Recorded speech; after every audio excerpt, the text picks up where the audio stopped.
Hello everyone, আসসালামু আলাইকুম। আশা করি সবাই অনেক বেশি ভালো আছেন।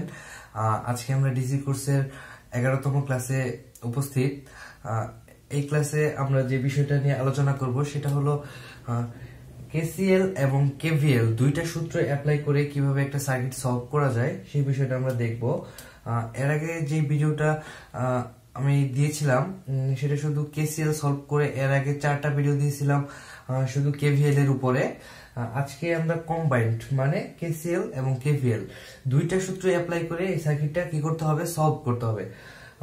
যে সার্কিটটা দেয়া আছে, সার্কিটটাতে 10 ভোল্টেজের একটা ভোল্টেজ সোর্স দেয়া আছে, ইন্ডিপেন্ডেন্ট ভোল্টেজ সোর্স, 2 ওহমের একটা রেজিস্টার, 8 ওহমের একটা রেজিস্টার, দেন 6 ভোল্টের আরেকটা ভোল্টেজ সোর্স দেয়া আছে এবং 4 ওহমের একটা রেজিস্টার দেয়া আছে। আমাদের এখান থেকে ডিটারমাইন করতে হবে যে find the currents and voltage in the circuit. এই সার্কিটের মধ্যে যে কারেন্ট এবং ভোল্টেজ গুলো আছে সেগুলো কি করতে হবে, ডিটারমাইন করতে হবে প্রত্যেকটা ব্রাঞ্চের। লাইক দ্যাট, এরকম এই V1, V2, V3, এই তিনটা ভোল্টেজ আমাদের কি করতে হবে, এই সার্কিট থেকে বের করতে হবে। দেন আমাদের কারেন্টের ক্ষেত্রে বের করতে হবে এই ব্রাঞ্চ দিয়ে কত কারেন্ট, মানে I1 কারেন্টটা কত, এই ব্রাঞ্চ দিয়ে কত কারেন্টটা যাচ্ছে সেই কারেন্টটা বের করতে হবে। এই ব্রাঞ্চ দিয়ে কত কারেন্ট যাচ্ছে I2, সেই I2টা আমাদের বের করতে হবে। তাহলে আমরা এখানে এই সার্কিটটাতে দেখতে পাচ্ছি যে এই যে ব্রাঞ্চটা আছে, এই ব্রাঞ্চের যে শেষ প্রান্ত, এই যে ব্রাঞ্চটা আছে, এই ব্রাঞ্চের যে শেষ প্রান্ত, এই যে ব্রাঞ্চটা আছে, এই ব্রাঞ্চের এইটাই শেষ প্রান্ত। তিনটা ব্রাঞ্চ কি হয়েছে, একটা বিন্দুতে মিলিত হয়েছে। তা এই বিন্দুটাকে আমরা কি বলতে পারি, একটা নোড বলতে পারি। যেহেতু কি একের অধিক যেই ব্রাঞ্চের যে মিলিত স্থানটা সেটাই কি একটা নোড। এটা যদি একটা নোড হয়, ধরি যে এই নোডটার একটা নাম দেই, নামটা হলো ধরি যে এ। মনে করি কি এই একটা নোড, যে এই নোডের যে একটা নাম কি এ দিলাম। এখন এই নোডের মধ্যে আমরা তো জানি যে নোডের মধ্যে কি ফেলতে হয়, নোডের মধ্যে কেসিএল অ্যাপ্লাই করতে হয় এবং কেভিএল অ্যাপ্লাই কোথায় হয়, লুপে। এখন এই নোডের মধ্যে যদি আমি একটা কেসিএল অ্যাপ্লাই করি, KCL that means current Kirchhoff law, যদি আমি অ্যাপ্লাই করি তাহলে কি হচ্ছে, applying KCL at node A. এই এন নোডটার মধ্যে কি আমি একটা কেসিএল অ্যাপ্লাই করলাম। তাহলে এটা যদি নোড হয় তাহলে এদিক দিয়ে এই যে I1 কারেন্টটা কি করতেছে, নোডের ভিতরে কি করতেছে, ঢুকতেছে। তাহলে আমরা তো জানি যে কি ইন্টারিং যে কারেন্টটা ঢুকবে নোডের ভিতরে ঢুকবে, এটা যদি একটা নোড হয়, যে কারেন্টটা এটার ভিতরে ঢুকবে সেই কারেন্টটা আমরা কি ধরি, মাইনাস ধরি। তাহলে কি করব, I1 কারেন্টটা মাইনাস, ইকুয়েশনটা লেখার ক্ষেত্রে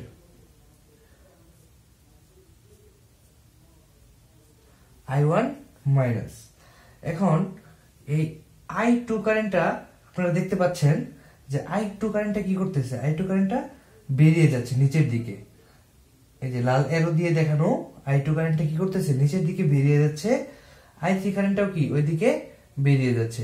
তাহলে I2টাও হবে প্লাস এবং I3টাও হবে মাইনাস। আমরা শুধু ইন্টারিং কারেন্ট যেটা সেটা ধরবো মাইনাস, আর যে কারেন্টগুলো কি হবে নোড থেকে বেরিয়ে যাবে সেই কারেন্টগুলো হবে প্লাস। তাহলে plus I2 plus I3 equal to 0।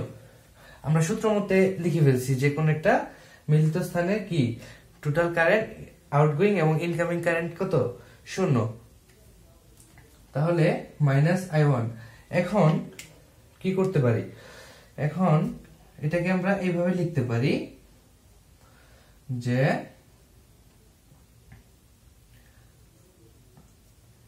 I1 equal to I2 plus I3। এটা সাধারণ অ্যালজেব্রা, আর কিছুই না।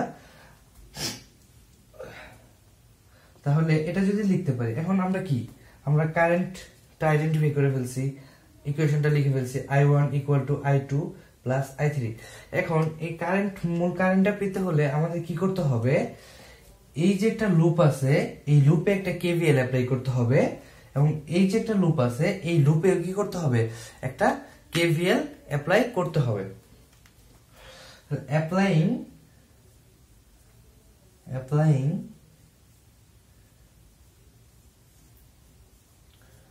KVL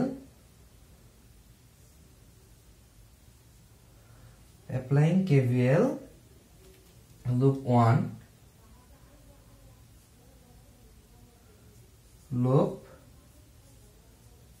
এটা কি, এটা মনে করি লুপ 1 আর এটা হলো লুপ 2।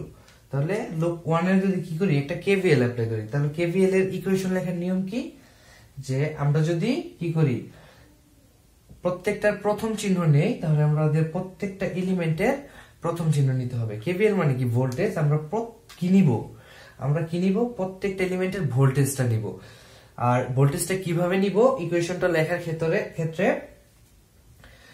এখানে কি আছে, এখানে দুইটা পোলারিটি আছে, মাইনাস প্লাস। এখন আমি যদি প্লাস থেকে শুরু করি, তাহলে আমি গত ম্যাথগুলোতেও বলছি, আমি যদি প্লাস থেকে শুরু করি তাহলে এটারও প্লাস হবে, এটারও দ্বিতীয় চিহ্ন কি হবে, মাইনাস, এটার কি হবে দ্বিতীয় চিহ্ন মাইনাস।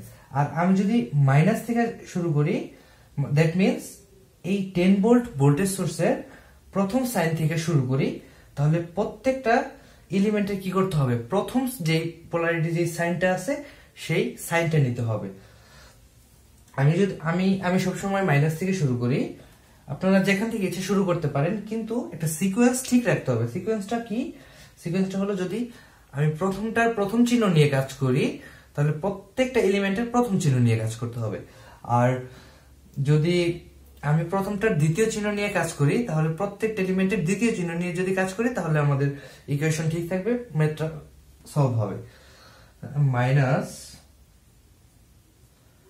-10, দেন আমি এইটার ভোল্টেজটা নিয়ে ফেলছি -10। এখন যেহেতু আমি প্রথম চিহ্নটা নিয়েছি -10, সেহেতু আমি এই এলিমেন্টের প্রথম চিহ্নটা নিব। প্রথম চিহ্নটা কি, এই যে প্লাস, তাহলে প্লাস, এই জায়গার ভোল্টেজটা কত, এই জায়গার ভোল্টেজটা ওরা ডিনোট করে দিয়েছে V1, এই দেখা যাচ্ছে V1। দেন আমাদের এই জায়গার ভোল্টেজটা নিতে হবে, আমি যেহেতু প্রথম চিহ্ন নিয়ে কাজ করি, তাহলে এটারও প্রথম চিহ্ন নিব, প্লাস V2 = 0। আমরা সূত্র অনুযায়ী, KVL এর যে সূত্রটা আছে সেই সূত্র অনুযায়ী কি করছি, এই ক্লোজড পাথের ভোল্টেজটা লিখে ফেলছি। এটার ভোল্টেজ কত 10, এটার ভোল্টেজ কত V1, এটার ভোল্টেজ V2, এটা ডিনোট করে দিছে ওরা। তাহলে এখান থেকে আমি এইভাবে লিখতে পারি, V1 = 10 - V2। এটা সাধারণ একটা অ্যালজেব্রা, আর কিছুই না। এটা কি জন্য লিখলাম, আমি তো এটা এইভাবেই রেখে দিলে পারতাম, বা V1 + V2 রেখে এই -10টাকে ওই পাশে পাঠিয়ে দিলেই পারতাম, কিন্তু ওইটা না করে কেন আমি V1 = 10 - V2টা লিখছি, সেটার কারণ আমরা একটু পরে বুঝতে পারবো। এই গেল আমাদের প্রথম লুপে, এই যে প্রথম লুপটা, এই প্রথম লুপের ইকুয়েশনটা। এখন আমাদের কি করতে হবে, আমাদের তো আরো একটা লুপ বাকি আছে, ওই লুপেও আমাদের কি ফেলতে হবে, আমাদের KVLটা ফেলতে হবে। অ্যাপ্লাইং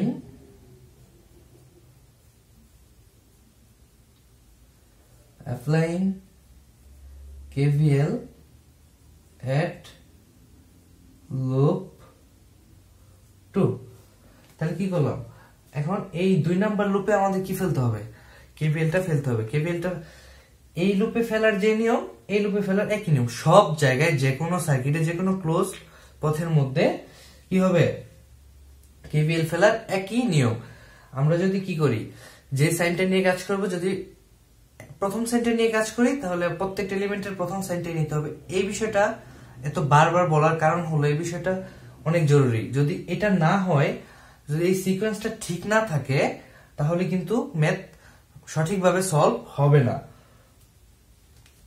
তাহলে আমি আবার এখান থেকে যাব, আমি এখান থেকে ধরলাম, তাহলে আমি এটারও প্রথম সাইন নিয়ে কাজ করব। তাহলে প্রথম সাইন কোনটা? প্রথম সাইন হলো প্লাস, প্লাস থাকলে তো দিতে হয় না। V3 দেন এটার প্রথম সাইন কোনটা? এটার প্রথম সাইন হলো, আমরা দেখতে পাচ্ছি সবাই, এটার প্রথম সাইন হলো মাইনাস, তাহলে -6। কারণ কি এই ভোল্টেজ সোর্সের মান কত দিয়ে দিছে ওরা? 6 ভোল্ট। দেন ঘুরে আসলাম, এদিক দিয়ে ঢুকলাম, এদিকের প্রথম সাইন কোনটা? এটা প্রথম সাইন, এটা দ্বিতীয় সাইন, তাহলে কি মাইনাস V2, মাইনাস কত? V2।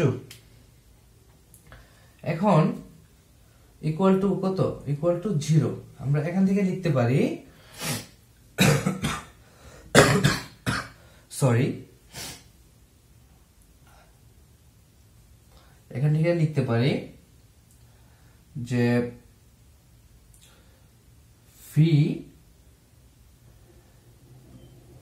V3 equal to 6 plus V2। এই V3 টা লেখারও একটা কারণ আছে, সেই কারণটা আমরা একটু পরে দেখব। আমরা ওইভাবে লিখি নাই কেন? হ্যাঁ, ওইভাবে লিখা পরে লিখতে পারতাম, কিন্তু আমি একবারে লিখে দিচ্ছি, আশা করি সবাই বুঝতে পারবেন যে কি এটা সাধারণ একটা অ্যালজেব্রা, আর কিছুই না। এই V3 টা আমি এই পাশে রাখলাম, এই -6 টা যদি আমি ওই পাশে পাঠিয়ে দেই তাহলে কি +6 হয়ে যাবে, এবং V2 টা যদি আমি ওই পাশে পাঠিয়ে দেই, মানে সমান চিহ্নের ওই পাশে পাঠিয়ে দিই, সেটাও প্লাস হয়ে যাবে। মাইনাস থাকলে প্লাস হয়ে যায়, প্লাস থাকলে মাইনাস হয়ে যায়, চিহ্নটা পরিবর্তন হয়ে যায়। এখন দেখেন, এই দুইটা কাজ করার একটাই আমার মূল উদ্দেশ্য ছিল, আমি স্পেসিফিক দুইটা মান পাচ্ছি, V1 এর একটা মান পাচ্ছি, V3 এর একটা মান পাচ্ছি। এখন যদি কি করি, এখন এই যে আমরা প্রথম কি ফেললাম, অ্যাপ্লাইং KCL এট নোড, এই নোডের মধ্যে যে আমি KCL টা অ্যাপ্লাই করলাম, এখন এই I1 equal to I2 plus I3। এখন I1 কোন ব্রাঞ্চের মধ্যে দিয়ে যাচ্ছে ভালো করে দেখেন, যে I1 কারেন্টটা কোন ব্রাঞ্চের মধ্যে দিয়ে যাচ্ছে? আমরা দেখতে পাচ্ছি I1 কারেন্টটা এই যে ব্রাঞ্চটা আছে, 2 ওহমের যে ব্রাঞ্চটা আছে, এই ব্রাঞ্চের মধ্যে দিয়ে কি করতেছে? পাস করতেছে। দ্যাট মিন্স আমার এটার ভিতর দিয়ে কি যাচ্ছে? I1 যাচ্ছে। তাহলে এই 2 ওহমের জায়গায় যদি কি করি, আমি একটা ওহমস ল অ্যাপ্লাই করি, applying Ohm's law, applying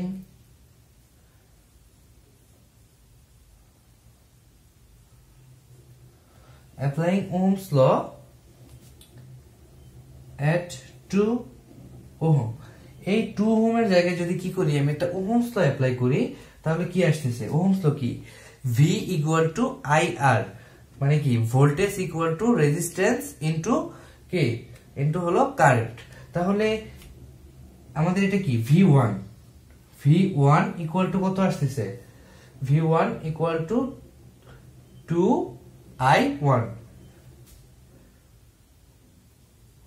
2I1 কত আসতেছে? 2I1।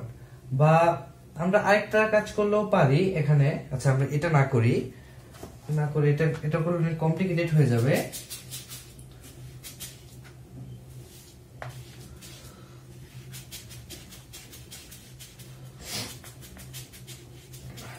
এটা করলে অনেক কমপ্লিকেটেড হয়ে যাবে, লং প্রসেস হয়ে যাবে। আমরা যদি কি করি, এই যে ইকুয়েশনটা আমরা পাইলাম, মনে করি এটা ইকুয়েশন নাও 1। এখন এই ইকুয়েশনটা যদি আমি এখানে বসাই, আবার ইউজিং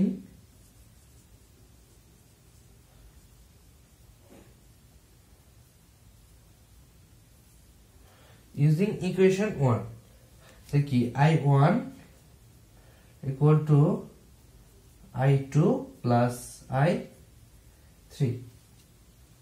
যেহেতু এটার ভিতর দিয়ে এই I1 কারেন্টটা যাচ্ছে, তাহলে এই এখানে I সমান সমান আমরা কি লিখতে পারি? I equal to V by R, এটা আমরা লিখতে পারি। তো আমরা ওহমস ল থেকে জানি যে V equal to IR, ওইটাকে আমরা সিম্পলিফাই করে আবার লিখতে পারি কি? I equal to V by R, এটা আমরা লিখতে পারি ওহমস ল থেকে। তাহলে এই I1 এর জায়গায় যদি আমি কি এটা রিপ্লেস করে দেই, I1 ইকুয়াল টু কি V বাই R। তাহলে আমার এখানে V কত, I1 যেহেতু এটার ভিতর দিয়ে যাচ্ছে সেহেতু আমাদের এটার ইয়েটা করতে হবে। তাহলে V1 by 2 equal two I2 current আমাদের দেখতে হবে যে কোন ব্রাঞ্চের ভিতর দিয়ে যাচ্ছে। তা I2 কারেন্ট আমাদের এই ব্রাঞ্চের ভিতর দিয়ে যাচ্ছে, এই যে I2 কারেন্টটা এই ব্রাঞ্চের ভিতর দিয়ে যাচ্ছে। তাহলে I equal to V by R, আগের প্রসেসই। তাহলে V2 বাই এখানে 8 ওহম 8 প্লাস I3 কারেন্টটা কোন ব্রাঞ্চের ভিতর দিয়ে যাচ্ছে, এই ব্রাঞ্চের ভিতর দিয়ে যাচ্ছে I3। তাহলে এখানে কি হবে V3 বাই কত, V3 বাই 4। যদি V3 বাই 4 হয় তাহলে কি, তাহলে V3 বাই 4। এখন যদি কি করি, এই V1 এর জায়গায় যদি এই যে আমরা মানটা বের করছিলাম, এই যে এই মানটা কি এই জায়গায় কাজে লাগবে, এটার জন্য এই এখানে পুট করার জন্য কি করতেছি আমি এখানে ওইভাবে না লিখে ডাইরেক্ট এইভাবে একটা স্পেসিফিক মান লিখে রেখেছি বের করে। এখন এই V1 এর জায়গায় যদি এই 10 মাইনাস V2 বসাই দেই, 10 minus V2 equal to 2 equal to V2 যা আছে তাই থাকবে 8 প্লাস এই যে আমাদের B3 সমান কত ছিল, B3 সমান 6 plus V2 6 plus V2 by নিচে কত ছিল 4 ছিল, নিচে 4 ছিল। এখন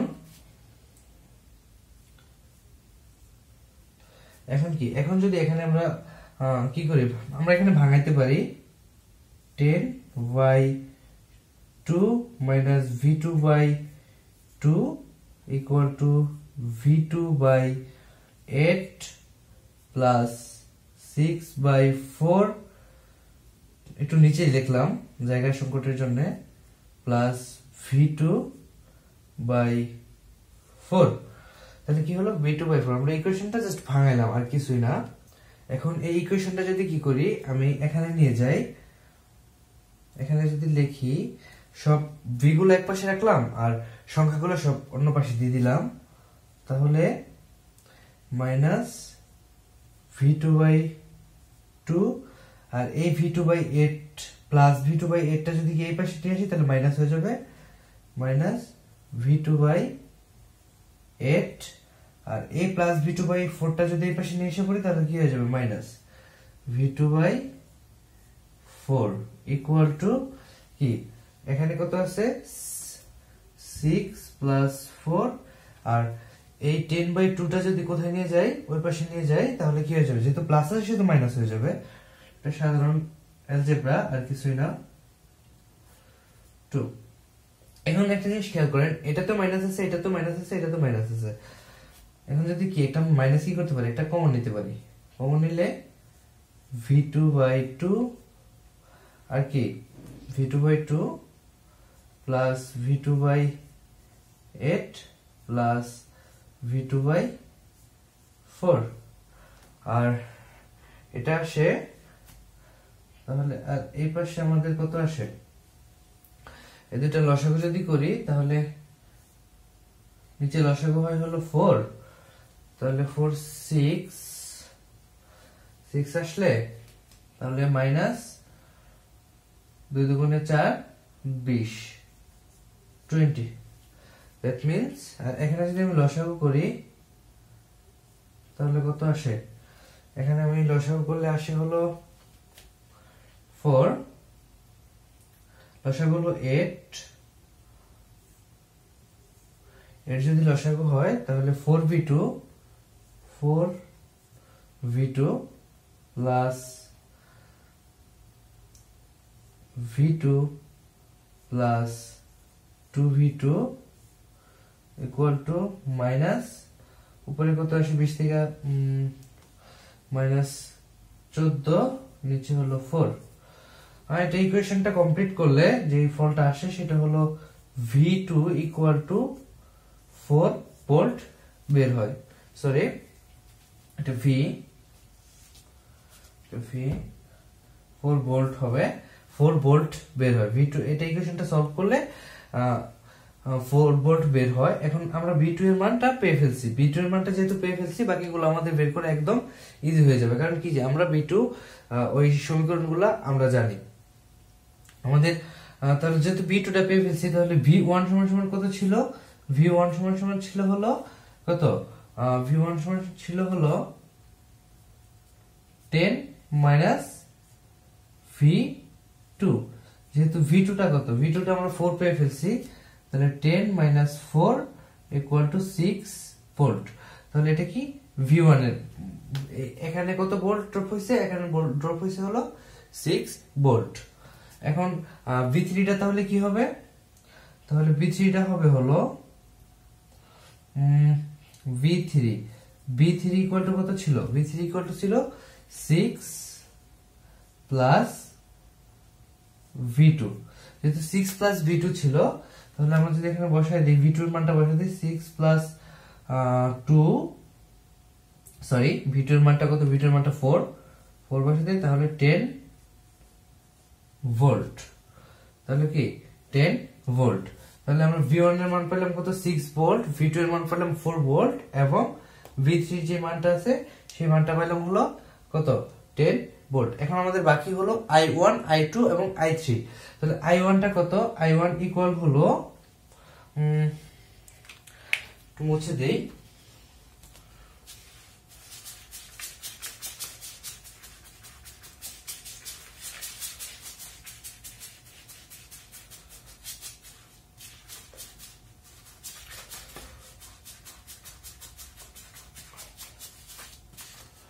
যদি মুছে দেই তাহলে I1 ছিল I1 ইকুয়াল টু ছিল V1 বাই কত? V1 by 2। আমরা তো জানি যে I equal to V by R। সেই এই যে I1 কি এদিক দিয়ে যাচ্ছিল এই ব্রাঞ্চে, তাহলে এই ব্রাঞ্চের ভোল্টেজ আর এই ব্রাঞ্চের রেজিস্ট্যান্স, তাহলে voltage by resistance equal to কত? I। তাহলে I কত ছিল? তাহলে আমাদের V1 টা কত ছিল? V1 টা ছিল হলো 6 ভোল্ট, তাহলে 6 2 equal to 3 ampere। ওকে, দেন আমাদের ছিল হলো I2। যেহেতু I2 টা এই ব্রাঞ্চ দিয়ে যাচ্ছে তাহলে এই ব্রাঞ্চের ভোল্টেজ এবং রেজিস্ট্যান্স, তাহলে এই ব্রাঞ্চের ভোল্টেজ কত? এই ব্রাঞ্চের ভোল্টেজটা হলো V2 বাই কত? রেজিস্ট্যান্সটা কত? 8 ওহম, তাহলে 8। যদি 8 হয় তাহলে V2 টা আমরা পাইছি 4 ভোল্ট, নিচে কত? 8 equal to 0.5 অ্যাম্পিয়ার। 1 2 হ্যাঁ 0.5 অ্যাম্পিয়ার। আর I3 টা কত হবে? তাহলে I3 টা কোন ব্রাঞ্চ দিয়ে যাচ্ছে? এই ব্রাঞ্চ দিয়ে যাচ্ছে না? যদি এই ব্রাঞ্চ দিয়ে যায় তাহলে এই ব্রাঞ্চের ভোল্টেজ এবং রেজিস্ট্যান্স, তাহলে এই ব্রাঞ্চের ভোল্টেজ এবং রেজিস্ট্যান্স হলে এই ব্রাঞ্চের ভোল্টেজ কত? V3 রেজিস্ট্যান্স কত? 4। তাহলে 4 যদি হয় তাহলে V3 আমাদের কত ছিল? V3 10 volt, 10 volt by 4 equal to কত আসে? 10 বাই 4 2.5 অ্যাম্পিয়ার, 2.5 অ্যাম্পিয়ার। তাহলে কি আমাদের V1 বের হইছে হলো 6 ভোল্ট, V3 হলো 10 ভোল্ট এবং V2 হলো 4 ভোল্ট। আর কারেন্ট I1 3 অ্যাম্পিয়ার, মানে দ্যাট মিন্স এদিক দিয়ে 3 অ্যাম্পিয়ার কারেন্ট যাচ্ছে, 0.5 অ্যাম্পিয়ার কারেন্ট যাচ্ছে কোথা দিয়ে? এই ব্রাঞ্চ দিয়া, আর 2.5 অ্যাম্পিয়ার কারেন্ট যাচ্ছে হলো এই ব্রাঞ্চ দিয়া। এখন যে বিষয়টা খেয়াল করার বিষয়, আসলে একটা মজার বিষয়, যে আমাদের টোটাল কারেন্টটা কত ছিল? এখান থেকে বেরিয়ে যত কারেন্টটা যায় কত? আমার টোটাল কারেন্ট I1, কারেন্টটা তো এখান থেকে গিয়েই তো কি করছে? এদিক দিয়ে পাস হয়েছে আর এদিক দিয়ে পাস হয়েছে, এখানে এসে তো কি করছে? কারেন্টটা ভাগ হয়ে গেছে। এখন দেখেন এই ব্রাঞ্চ দিয়ে যাচ্ছে, আমাদের এই ব্রাঞ্চ দিয়ে যাচ্ছিল কত? 3 অ্যাম্পিয়ার কারেন্ট। এই যে I1 ব্রাঞ্চ, এই যে I1 যে যাচ্ছিল, I1 টা কত যাচ্ছিল? I1 টা 3 অ্যাম্পিয়ার। আর এই I2 টা কত, এই প্রান্ত এখানে গিয়ে তো কারেন্টটা ভাগ হয়ে গেছে, একটা এদিকে চলে গেছে, একটা এদিকে চলে গেছে। তাহলে এদিক দিয়ে I2 দিয়ে কত যাচ্ছে 0.5 এম্পিয়ার, আর এদিক দিয়ে কত যাচ্ছে, এদিক দিয়ে যাচ্ছে হলো 2.5 এম্পিয়ার। ইকুয়াল 0.5 এবং 2.5 যদি ইকুয়াল করি কত আসে 3 এম্পিয়ার। তাহলে কি আমাদের মোট কারেন্টের সমান হয়ে গেছে। আশা করি সবাই ভালো করে ম্যাথটা বুঝতে পারছেন। আর যদি কোনো জায়গায় প্রবলেম হয়ে থাকে বা করার সময় কোনো প্রবলেম পড়েন, আশা করি যে কমেন্ট সেকশনে জানাবেন, আমি সলভ করে দেওয়ার চেষ্টা করব। আসসালামু আলাইকুম সকলকে। আর যে কথাটা না বললেই নয়, চ্যানেলটাকে সাবস্ক্রাইব করবেন এবং ভিডিওটাকে শেয়ার করবেন। ধন্যবাদ।